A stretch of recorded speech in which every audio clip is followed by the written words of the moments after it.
Hey, another week, another obscure games video. This time, once more we're looking at DOS games, as I believe I've found few interesting ones for one reason or another. So grab a drink, sit comfortably and let me know if any of this was something you found particularly curious.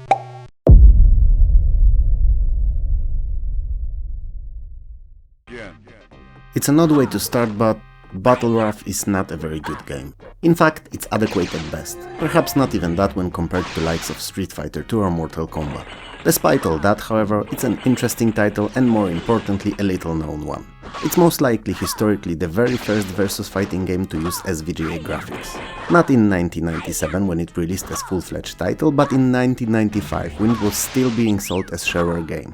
In short, there's 8 great warriors from mainly fictional history, past and future, and after death they lock in an eternal fight to find whichever one of them is the best, the so-called ruler of the battle lords. The graphics are pre-rendered, kinda like those in Donkey Kong Country were, and I gotta say that they aged pretty badly. Definitely worse than those from Nintendo's game. Sounds are meh, and the animations leave a lot to be desired. Most of them are bordering between jumpy and unpleasant.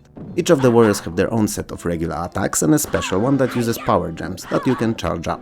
If your opponent lets you do that, that is. And there's also a super special move, so-called Battlegraph, but that can be used only by the number 1 ranked fighter, so it's hardly something you'll be doing often. The most interesting thing about Battlegraph, at least for me, are the game modes. There's 2, regular fights and ranked ones, with the latter allowing you to play the game the way it was intended, climbing the ranks. The higher you are at any given point in time, the more effective your fighter is, which is definitely an unusual approach to game design. Battlegraph is/was very brutal, riding on Mortal Kombat's wave, but it's nowhere even remotely near the quality of that classic. So it remained as it started, ignored and then forgotten by the majority of gamers.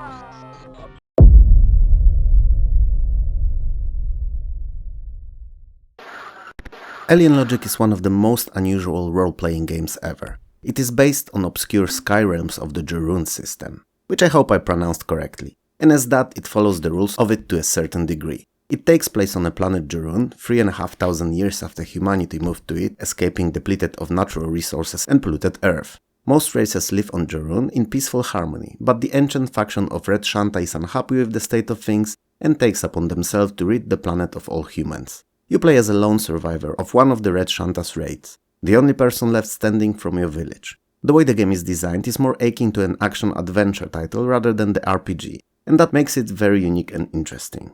There are no real stats and characteristics to speak of, and the game focuses mainly on puzzles and conversations with NPCs. You move about the world using a top-down map on which you can enter certain larger areas, which are also presented from a bird's view perspective and allowing for entering of particular small locations and points of interest. These, however, are side-scrolling. This is where you meet other characters, interact with them and objects in the game, and fight enemies or various creatures. Combat is action-based and relies heavily on magic, which is called Isho in the world of Jurun. Spells are both offensive and defensive, and having the right combination ready can be a decisive factor in many of the more demanding encounters. The most unusual thing about Alien Logic is its design, as it's intentionally non-linear, allowing players to complete the game in various ways, not always following the same plot path and solving many of the problems in different ways. Many if not most of the quote-unquote quests can be solved in at least 2-3 ways, only one of them being aggressive. While Alien Logic feels a bit clunky today, its open-endedness, and yeah, I know there's no such word, but whatever, I just made one. So, its open-endedness makes it a game unlike any other, and one worth tracking down and checking out as it's a real gem, even if unpolished one.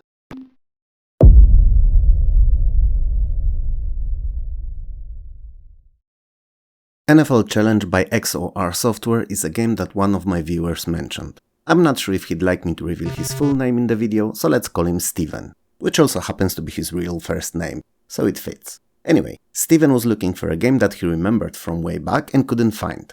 So obviously I wanted to help track it down, but I failed miserably. Like an overweight, washed out athlete trying to relive his youth competing against young ones. All I found was a similar game, but not the one Steven was after. He did so himself a little while later and shared the name with me.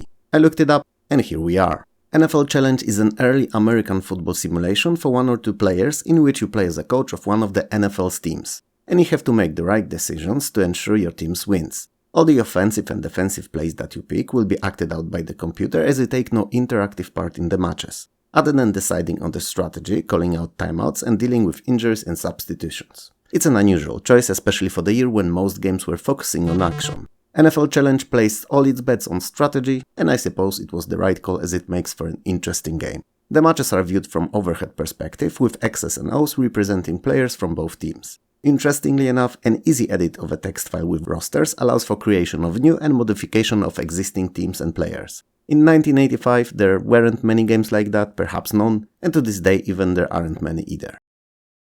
Toasty!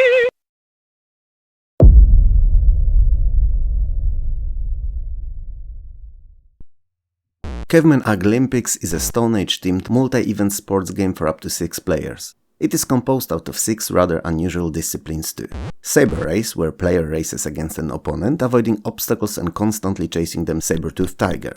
Mate Toss, where you have to spin and then throw your wife or husband as far as you can. For all intents and purposes, this is your typical hammer throw. Fire Making, where you're trying to create a full burn fire faster than your opponent does. Clubbing, which is not going from club to club at night, looking to down your sorrows in cheap alcohol, dance away your emptiness and eventually get lucky with a random stranger. It's a club fighting against an opponent trying to bash him off of a cliffside. Dino Race, which actually kinda explains itself. So you race a dinosaur and both you and an opponent have to avoid obstacles along the way. And last but not least, Dino Vault, in which you pole vault over a T-Rex. While the game itself is rather fun and the events are varied, the fact that it released so early lends itself to game's presentation. And despite sprites being pretty big and full of character, the game suffers having only EGA graphics and even worse PC speaker sound. Color palette is very limited and animations are rather choppy. If you can overlook that, however, it's a pretty fun collection of small sportish events that most fans of the genre should enjoy, for a minute or two at least.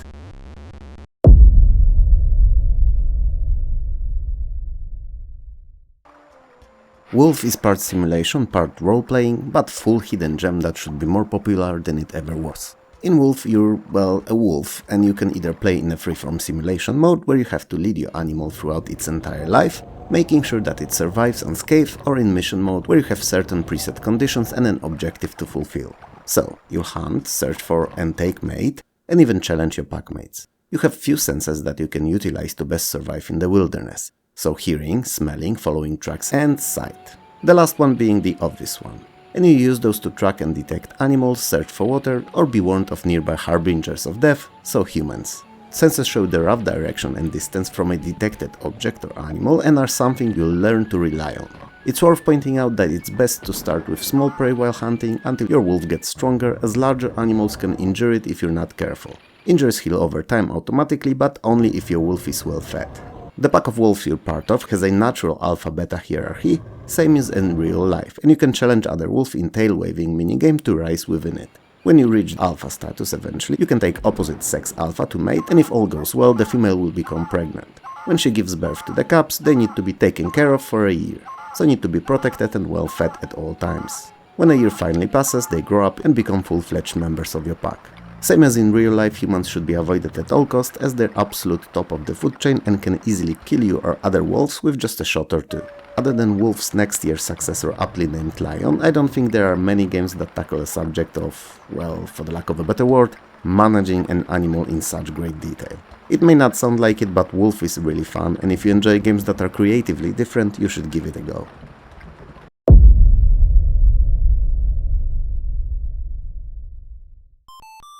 I don't know if you remember the late 80s as vividly as I do. Sure, there may be some, sometimes drastic differences in how and in what environment we were raised, but some things remain identical for all of us. TV and movies induced pop culture for one, and fueled by the whole plethora of various more or less explosive action flicks, starring likes of Sylvester Stallone or Arnold Schwarzenegger, seeing a cover for Street Fighting Man would instantly grab my attention. I mean, look at this monstrosity, it's so cringe. And yet, back then it would have been the game, if judged by just the cover. And fortunately, the game itself is quite good too. It's an isometric scrolling beat-em-up in which you have to battle your way through numerous turfs belonging to different gangs spread between 5 major US cities of Denver, Atlanta, Detroit, LA and New York. Each gang has their own unique style and weapons, and they are not just copy-paste versions of each other and act different, some being stronger than others. And since we're on the subject of weapons, the usual culprits of knives, chains and crowbars are spread here and there and can be picked up to aid you on your way. You have a separate buttons for kicks and punches, and good mixture of both is what you need to pay out to countless tags to save your kidnapped love, Xiana. because Street Fighting Man is really a revenge/rescue game. And while the plot is neither very good nor original, the game plays very well and is actually quite fun. Especially that the character sprites are pretty big, so all moves are distinguishable for one another. If you're into beat 'em ups, this one's definitely worth finding.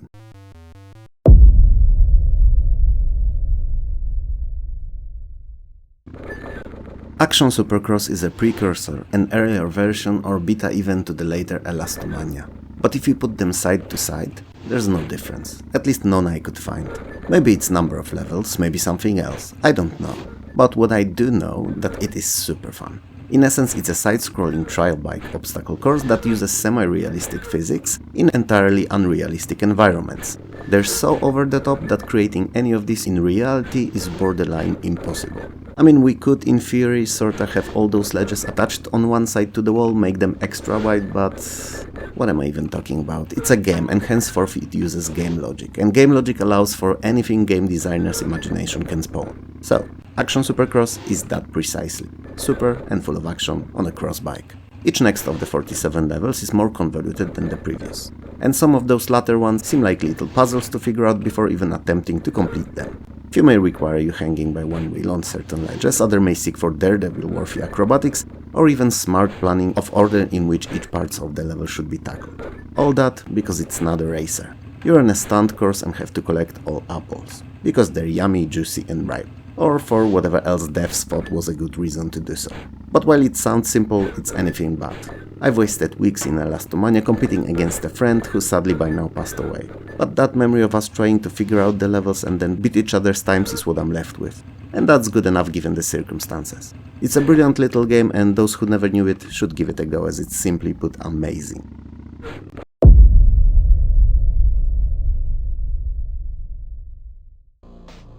Archon Ultra is a modern version of a classic 1984's Archon. It's a two-player game, at first glance very similar to chess, with light and dark pieces occupying opposite sides of the game board. Light represents good and dark stands for evil. Day and night, right and wrong, yin and yang, you get the gist. Both sides have differently looking but comparably spec'd pieces. When two of the opposing pawns meet on the game board square, they move to a separate arena where they battle each other in real time.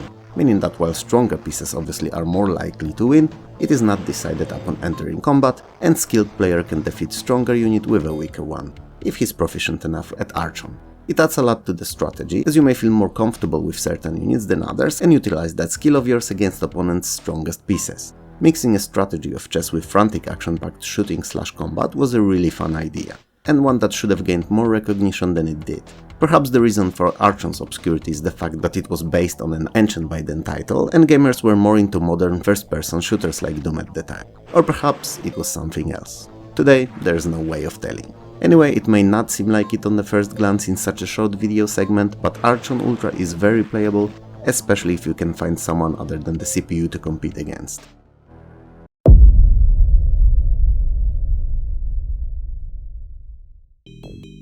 Cosmic Soldier Psychic War, or in short just Psychic War, is a hugely expanded follow-up to earlier Cosmic Soldier, and it's a dungeon-crawling RPG. Well, technically speaking, at least, as it's not really dungeons that you explore in space. Anyway, the game is set in the year 3656 and you're exploring mysterious space station Samar, looking for evil Quila Empire's hidden headquarters. They are the antagonists of the game and plan to take over the universe. Your task, should you choose to accept it, is to stop them. This message will self-destruct in 5, 4, 3. As you explore the Samar, you will encounter many characters and enemy psychic soldiers. Characters can be interacted with, and some will even want to join you on your quest, and then they can be used in battles too, which are action-packed and rely heavily on quick reactions and timing, and are sorta best compared to reverse tag of war, where you don't pull but push with your mental blast against the enemies, and try to overpower them. Imagine Dragon Ball Z's Kamehameha wave struggles between characters. It's similar. It's worth noting that if any of a character's HP goes down to 0, they die and are unable to be brought back for the rest of the game. Overall, Psychic War is a good, if a bit too difficult for my liking game, that's unusual in its design and definitely not a title for everyone. It's one of those games that you have to give it a go yourself to figure out if it's something that you'd like to invest your time in.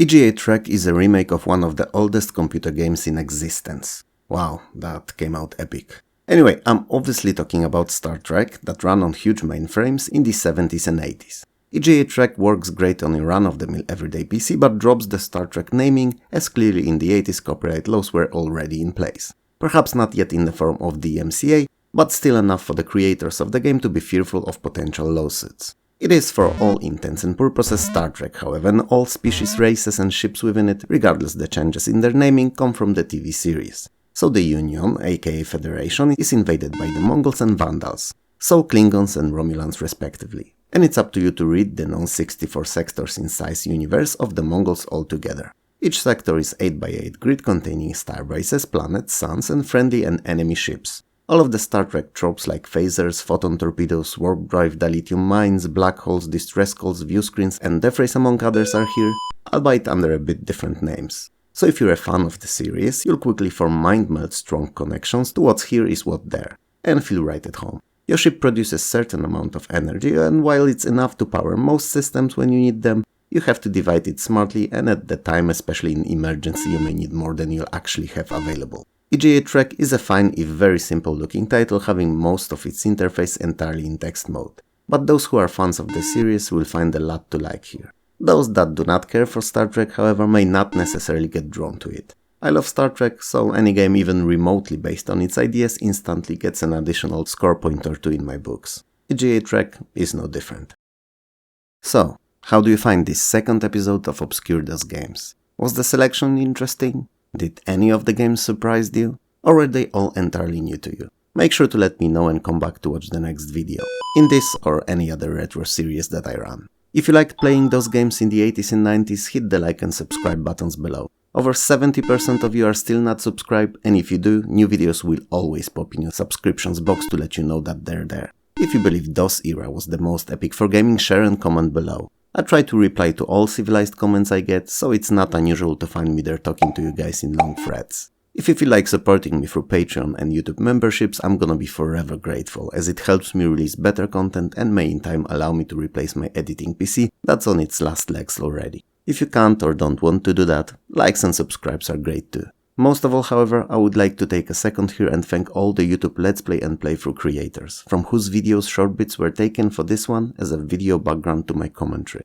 They're amazing, and thanks to their efforts, retro community can prevail for years longer and in better form than it could have otherwise. So thank you. For me though, this is all, so have a good one and I'll see you next time. Peace.